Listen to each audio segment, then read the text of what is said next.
Well, hello and welcome to the Lending Podcast. We're excited to bring you some information about the mortgage industry. We are professional loan officers and been doing this for over a year now with our Lending Podcast. This is JB, the guru of mortgage, and I'm Jeff Jones. We're coming to you from Austin, Texas, which we love dearly. That's right. But we have an episode that is going to be fun because we don't know where this plane's going to land today. What are we talking about today, JB? Let's talk about tariffs. Yes. Tariffs. And why would we want to talk about tariffs? Because nobody else is. Right. Just kidding. Everybody else. Everywhere. Yeah, everybody else. Yeah. It's the headline. Well, and I think the underlying question is, what is it going to mean for you, for me, for our listeners, everybody out there as homeowners, as home buyers, as consumers?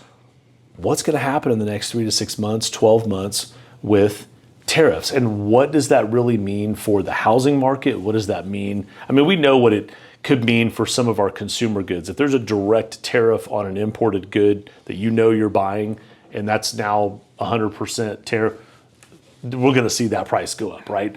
But there's a lot of domestic production. There's things that we buy domestically. There's things that we produce here that aren't necessarily going to be affected. And so I think the question that we're getting from our clients is, where's the market going in the next 3 to 6 months? What's going to happen to interest rates? What has happened to interest rates since the tariffs were announced? Let's rewind a month, because this is now May of 2025. In April of 25, last month was completely insane. Yeah, it was not fun. No. Let's just put it that way. And what I mean by not fun is it sucked. So let's just call it what it was. Yeah. I think, I'm glad we're going to talk about rates and how tariffs affect mortgage rates, because it's a very strange scenario with how the economy, basically like consumer spending, affects the mortgage bond market, because that's really kind of how they are related. Yep. And then, a home is obviously built with materials. New construction, a lot of that is American made. But there are materials that are overseas. Yes. And so some of those costs may go up. I don't know if it's going to be a lot. What's hard right now is we're only like a month in. And so we haven't seen a lot of sticker shock yet as a consumer. But those people that are purchasing overseas and bringing in imports, they're seeing it right now. So it's just hitting, their purchase orders right now. Yep. And so how that gets passed on to the consumer is still to be figured out in most industries. Yep. And I feel like because there's been some policy movements and policy changes with the administration on their tariffs, like, okay, now all of a sudden we're not going to do that on cell phones, or we're not going to do that on certain cars. Or there's been movement on the tariff talk of what's actually going to get hit. Until that dust settles, it's hard to know how the consumer is going to be affected. Yep. And when it's hard to know how the consumer is going to be affected, it's hard to know how that translates over to the bond market, where our interest rates are directly correlated to the mortgage-backed securities. So all that to say is we don't have a magic 8-ball that we can say it's going to impact this much. It's going to double. It's going to be only a 10% change. We don't know. But we want to give the insight we do have, because what have we seen over the last month? Well, what happened at the beginning of April was some knee-jerk reaction by the bond market. We started here and just dropped. Yeah, the bond market was it sold April off. 3rd? Yeah, first week of April. I think, the 7th maybe. The Monday. The Monday, but yeah, it was like April 4th, 5th, and then the Monday of that week. And that was basically 5 consecutive days of bond market selling. Yeah. When traders sell bonds, the prices go down, the yields go up, and that makes rates go up. And so it really, we're not correlated with the Fed. We talk about this on other shows. The Fed moving the interest rate, there's actually a Fed meeting today. We'll find out what they do. I think they're going to hold steady. They probably should hold steady and not change the rates at all.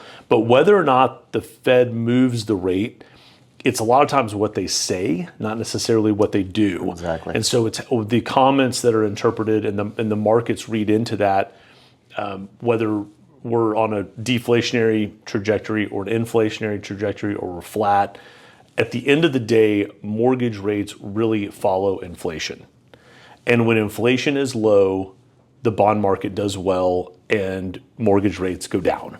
And so one of the comments I heard recently was, this is not me saying this, I heard it, all we need is a good recession to bring down mortgage rates.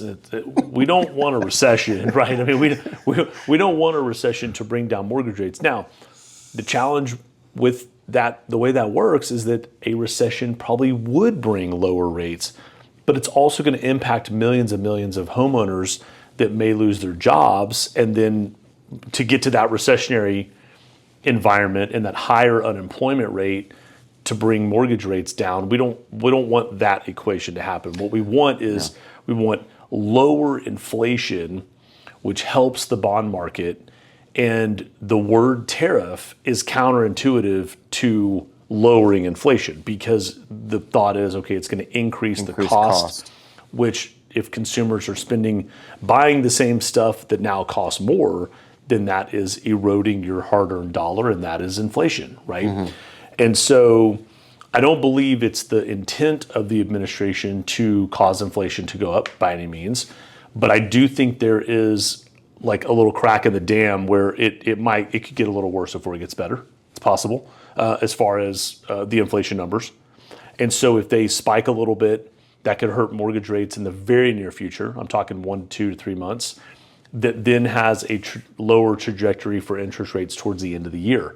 And so what does that mean for you as a home buyer? What does that mean for you as a homeowner? Well, if mortgage rates are forecasted to go, let me back up. If inflation is forecasted to go down towards the end of the year, then mortgage rates will follow. When mortgage rates follow that trajectory, it will increase activity and there'll be more competition. And we talk about this, quite a bit. And so when's the best time to buy a home? Well, the best time's now, if it's the right time for your family to get out of renting, right? For you to start paying yourself as your own landlord instead of paying someone else's mortgage. And so we can help walk you through that. But we're seeing a tremendous uptick in activity.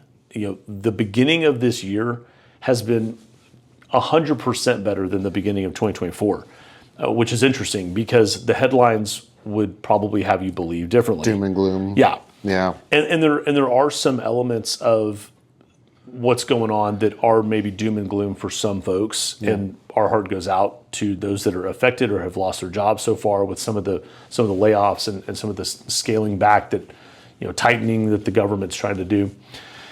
That's affecting a lot of people potentially. So we are pro-growth. We want the economy to boom. At the same time, we want it to boom without inflation. And so the Fed has a difficult task. The federal government has a difficult task right now to maintain a low unemployment, bring inflation down, help rates come down. All those things will benefit and stabilize the housing market. But right now, according to how much inventory there is, about 5 to 6 months of inventory, we are in more of a balanced market than we've seen in a while.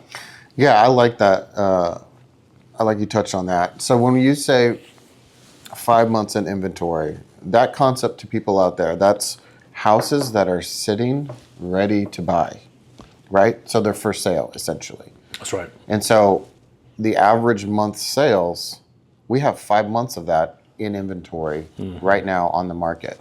What that means for a buyer is you have a really good pick of the litter, so to speak, right? So if you live, or if you're renting, or if you live in a neighborhood, you might be seeing more sale signs than usual, right? So, this house is for sale. You might have open houses on your block. Whereas like a year ago, they were kind of like crickets of what was going on because we were really tight on inventory a year ago.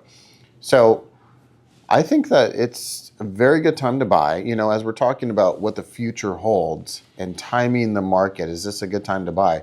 If the monthly payment works for you, that's your certainty because you're going to lock in your interest rate when you go under contract. Yeah.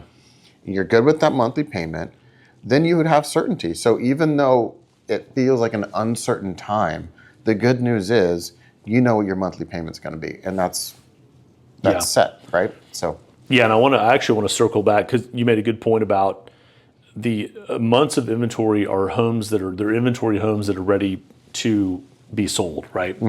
And there's a whole separate component of that in new construction. That's going to be ready to sold, right? And so the interesting stat that I saw yesterday is on average, less than 10% of the materials to build a home are being imported from China. Okay. So that's huge, right? If we're talking about Right. the Chinese tariffs, right, the China tariffs, then that could double the cost of those goods. But hopefully, it's such a minute amount of materials compared to what we have domestically and what we can get from Mexico and Canada, that it's not impacting the building cost too much. But having said that, home builders have slowed down.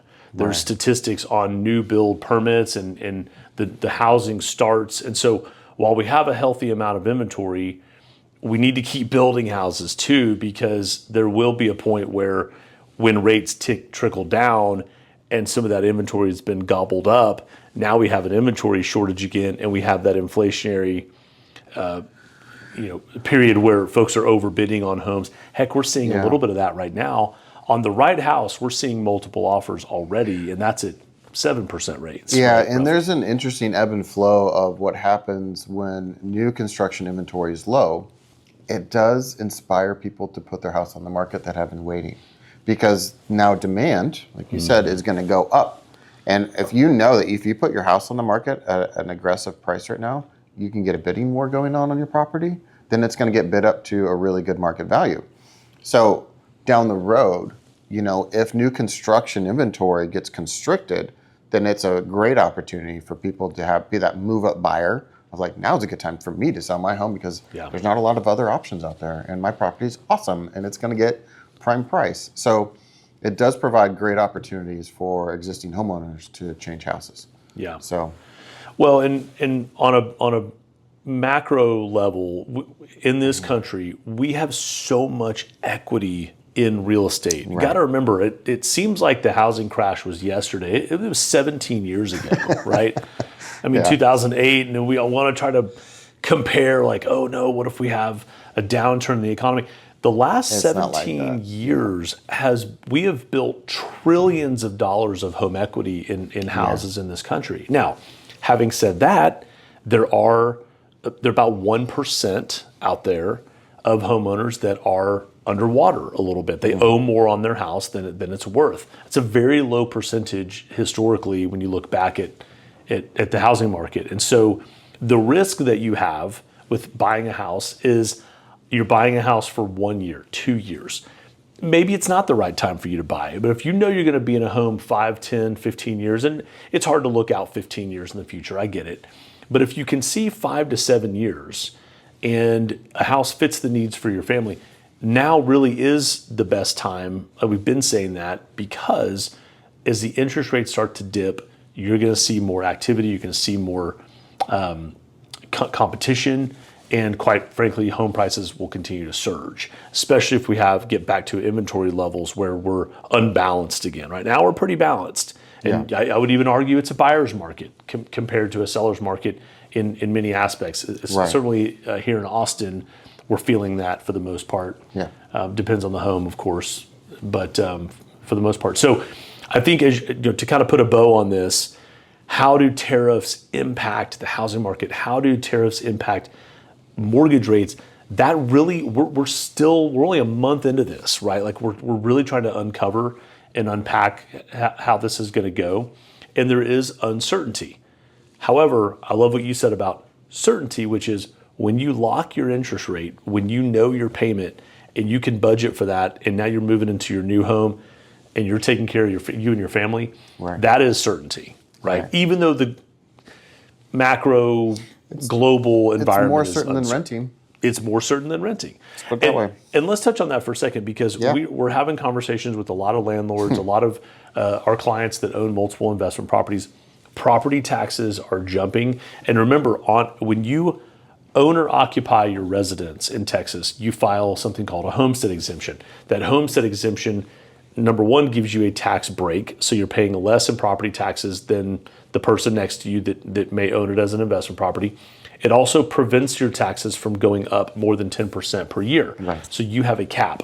That doesn't exist on investment properties and second homes. So if you're renting right now, your landlord just got their tax bill, and if that tax bill went up by however much, you're going to feel that in your rent the next time it comes up. And so it's hard to budget as a renter right now. And they can move quick. Property taxes can move very fast for a property that doesn't have a homestead exemption or other exemption. So there has been horror stories where it's like, oh, my property tax on this investment property I have has doubled in 2 years. Yeah. Like, who can afford that? And then you're passing that on to your renters. And then as we talked a little bit about tariffs, we don't know if down the road, if like appliance costs are going to skyrocket, if they need a new oven replacement, or refrigerator, or, whatever it might be that's in the property, a dishwasher. We don't know what those costs are going to be for your landlord in a year, And so all those additional kind of costs are going to be passed on to tenants, right? Yeah. So, good. Yeah, there's a lot here, and it's early. It's like to early, be continued. It's almost, early right? first quarter, right? So a football, they always say you got to play 4 quarters in a football game, right? You got to play till the end, right? Every play matters. We are like the beginning of the first quarter right now of this football game that could take the rest of the year to really see how it plays out. So the information that you take in out there is really important.